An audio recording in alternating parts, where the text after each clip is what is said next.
Halo sahabat Diam, bertemu kembali di DMC Channel, channelnya perubahan. Di sesi ini kembali tema pembahasan kita datangnya dari salah satu sahabat DM kita. Beliau ini seorang mahasiswi semester akhir.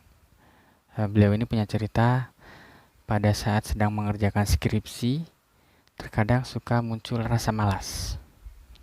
Kemudian sahabat DM bertanya, ada nggak tips untuk menghilangkan rasa malas? Nah, sebetulnya kalau kita bicara tentang malas, manusiawi. Setiap orang pasti pernah merasakan malas. Anda, saya, kita semua pasti pernah merasakan malas. Yang perlu kita ketahui bahwa di sini malas itu sebenarnya apa? Nah, kalau kita lihat pengertian malas adalah tidak mau bekerja atau mengerjakan sesuatu. Tidak bernafsu, tidak suka, enggan, bahkan segan. Itulah pengertian dari malas.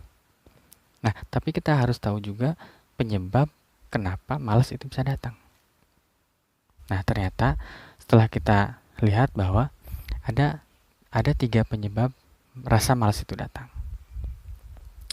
Yang pertama, malas itu biasanya datang karena kita lupa waktu. Yang kedua, karena kita lupa sama tujuan kita. Dan yang ketiga, lebih parah ini. Karena kita tidak punya tujuan, maka kita jadi malas. Nah, kenapa lupa waktu bisa membuat kita malas? Kita ilustrasikan seperti ini. Di sesi sebelumnya saya pernah menyampaikan bahwa waktu itu tidak bisa diatur. Waktu itu adalah ketetapan. Yang bisa adalah bagaimana kita memanfaatkan waktu tersebut untuk hal-hal yang ada tujuannya. Kita ambil contoh, kita ambil ilustrasi. Pada saat kita mengerjakan skripsi, otomatis kita butuh waktu untuk istirahat sejenak, untuk rehat. Katakanlah kita mengambil waktu 5-15 menit untuk istirahat. Nah, istirahat yang kita ambil itu ada tujuannya. Tujuannya adalah untuk merelaksasikan otak dan otot kita. Tujuannya adalah itu. Banyak caranya. Misalnya nonton TV, main games, rebahan, atau yang lainnya. Nah, kenapa lupa waktu bisa membuat malas? Kita ambil contoh misalnya kita isi waktu luang kita ini sambil nonton TV. Nah, nonton TV padahal kita sudah merencanakan nonton TV-nya itu hanya 5-15 menit. Tapi ternyata kita keasikan nontonnya sampai berjam-jam.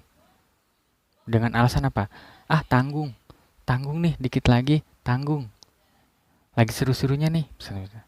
Nah, pada saat kita lupa waktu, begitu kita kembali ke fokus yang pertama, kita mengerjakan skripsi, kita jadi malas. Kalaupun kita memaksakan, sudah pasti kita ambiar, lupa sama tadi udah sampai mana ya mengerjakan. Itu yang terjadi jika kita lupa waktu. Terus yang kedua, lupa tujuan. Nah, di sesi sebelumnya kita sudah menyampaikan bahwa segala sesuatu itu harus ada tujuannya. Nah, jika kita lupa sama tujuan, lihat apa yang terjadi. Malas mengerjakan sesuatunya. Apalagi yang ketiga, tidak punya tujuan. Malas itu akan datang. Contohnya, besok saya tidak akan mengerjakan apa-apa. Yang terjadi adalah besok saya ini malas-malasan. Tidak melakukan apa-apa. Ya. Jadi tipsnya adalah untuk menghilangkan rasa malas, fokuslah pada tujuan Anda. Fokuslah pada tujuan. Kalau kita selalu ingat sama tujuan, kita tidak akan pernah merasa malas. Jadi, tips untuk menghilangkan rasa malas adalah fokuslah pada tujuan. Selalu ingat tujuan Anda. Semoga berhasil. Salam perubahan.